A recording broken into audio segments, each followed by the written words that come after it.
Hey guys, welcome to day 15 of our 30-day drawing adventure. We are halfway there. Today marks the halfway point, and I hope you found, at least some of you, hope you found this to be helpful and beneficial in your efforts to draw more and to accept the adventure of making drawing a regular part of your day. We are in day 2 of my little mini series on lies we believe, and I hope that yesterday's was beneficial for some of you who don't think your drawing or your art is any good.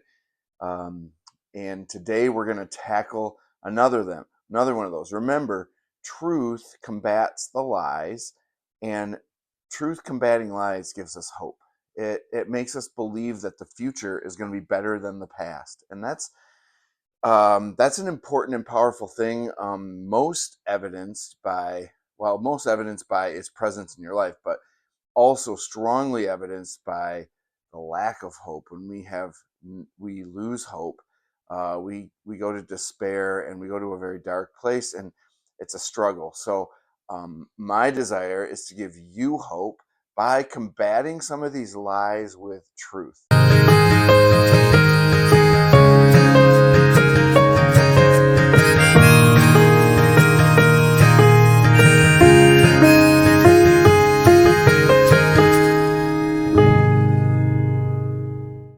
So, what's today's lie that we tend to believe? It's related a little bit to yesterday's, but it's the idea that we're never going to get any better.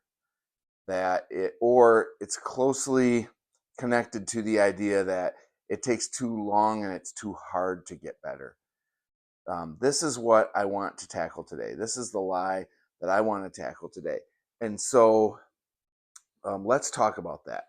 The idea that we're never going to get any better. This is something that I have a hard time with, especially when I frame it in the form of it takes too long to get better. I'm never going to be able to do that. When someone tells me that they spent 7 years learning the piano, and I love to listen to them play, but I just go immediately to the 7 years and think like, I'm not sure. I don't think I could do that. And so um, that's probably how a lot of us feel about artwork or our drawing. And what I want to talk about with that lie today is, first of all, I think you all know deep down, even though we tend to believe this, that that's not true, right? There is tons of evidence out there that when you work at something over time, you do get better. And you can look to your own life for this. We talked early one of these days. We talked about walking and how none of us could walk at one point, and now we all can. We eventually got it. You will eventually get better, and even if you keep working at it, you will get to a point where you are significantly better than you used to be. So that is something I think I just need to remind you of. But then to kind of go at that other part of that lie, which is it's too hard and takes too long to get better. That's the one that I struggle with when I see an artist that I would love to do work like that. I think, oh my goodness, the amount of time and energy they must have put in to get to that point seems like I'm not sure that that's worth it. And uh, here's what I want to say about that. Um, if you want it, if you want to get good at it or get better at it, it is worth it. If you just have to desire the end point, the point down the road further, some being down the road further, you have to desire being there more than where you're at.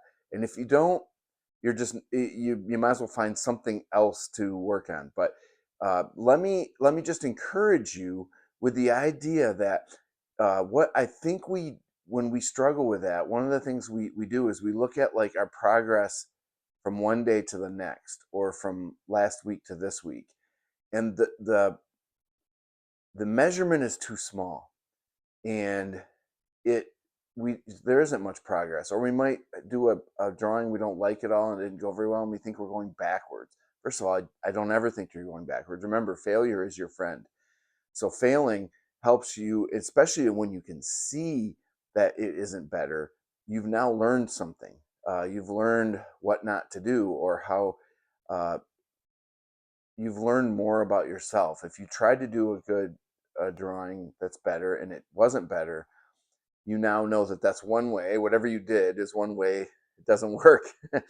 But the other thing is that when we use this like short measurement, it's always going to discourage us. When we go like, well, I'm not much better from today than yesterday.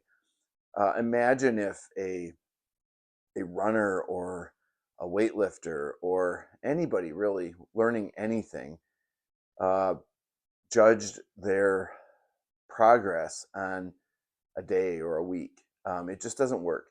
The kind of skills that we're developing are measured in in months and in years.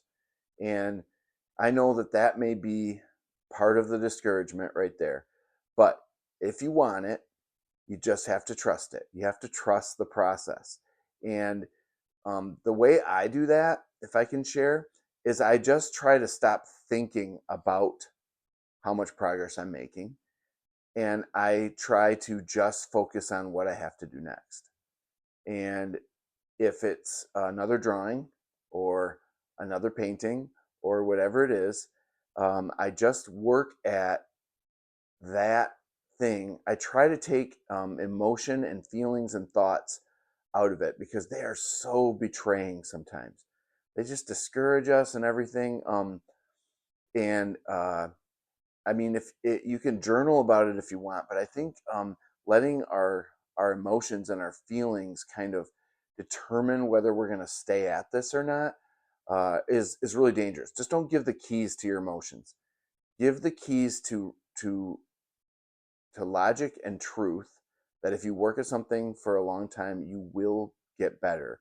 And then have the feelings, whatever. Just try not to spend a lot of time thinking about how long it takes or how little of progress you think you're making or not. Um, Massive progress is true. You will get massively better, but it's very hard to put under a microscope. It's very hard to like grab any moment and say that's where I made major progress. Every now and then we have some breakthroughs and we really learn something, usually through failure. We learn something that is or honestly, I've made some big breakthroughs like in painting with like mistakes. Like I tried to do something and it turned out better than I thought. I didn't know what I was doing. I was just trying something. But most progress is imperceptible to just look at a moment. And why is it that way? I don't know. I wish it weren't. I wish I could change that for us, but it is that way. And if we let that fact keep us from those daily one step at a time progresses, we'll never get where we want to get. We'll never get better. We'll never. So you just have to kind of take the keys away from your feelings and your emotions about it all, and hand the keys to logic and truth, which says if I keep working at this, I'll do better. Just um, I'll share a little something. I don't know if it has any benefit to anybody. It does to me. My dad always says, make a cup of coffee and think about it for a minute, and then start chipping away at it. Just pick up the pencil and start working. And with him, it was like a project or something that seems like a big project, and it's hard to get motivation to do it. Make yourself a coffee or tea or whatever it is you like, and start. Just pick up pencil and get your paper out and start. And you just do that over and over again. And one day you'll wake up and you'll realize how far you've come. I promise you. I promise you that's true. That is a truth. And it's been true for all of time, and it will continue to be true for so many people. So just trust that and believe it. That's a lie we don't believe. Uh, on your direction for today, how did that 5 minute drawing go yesterday? Was it tough? It was tough for me. It's always tough for me to have a timed drawing. Did you get even close to where you wanted to get in 5 minutes? Uh, Probably not. I didn't. My 5 minute drawing is right here. You saw it yesterday. And there's so many. I mean, I didn't even draw the stems inside the vase that was clear that you can see. I didn't draw. It was just so hard, but I think it was valuable. Um, I'll tell you a little bit more about why we're doing these timed drawings later, but when we get to the end. But One of the things is it just helps us with decision making, what we spend our time on. And I've done time drawings where I got 1/5 of the drawing done because I focused too much on the detail of one area and I didn't think about the big picture. And I think this is very helpful for us to force us to kind of think about the big picture and getting it in a short amount of time. It's going to really help you as a drawer, decision making. So, uh, not to do speed drawings, but to just do like what you focus on in a drawing, and spend your time on. So, today, same exact thing. I warned you. You're going to draw the same subject matter. I don't care if it's from a different angle or actually a different thing of the same type of thing, but I drew the same. I'm drawing the same thing, and I want you to spend 10 minutes on it. So today is the exact same thing, only 10 minutes instead of 5. So set your timer, draw for 10 minutes. I'll put my drawing time lapsed up, and we will draw together. And I'm looking forward to seeing you again tomorrow as we start our second half of our 30-day drawing challenge. Thanks again for joining me. Alexa, set a timer for 10 minutes.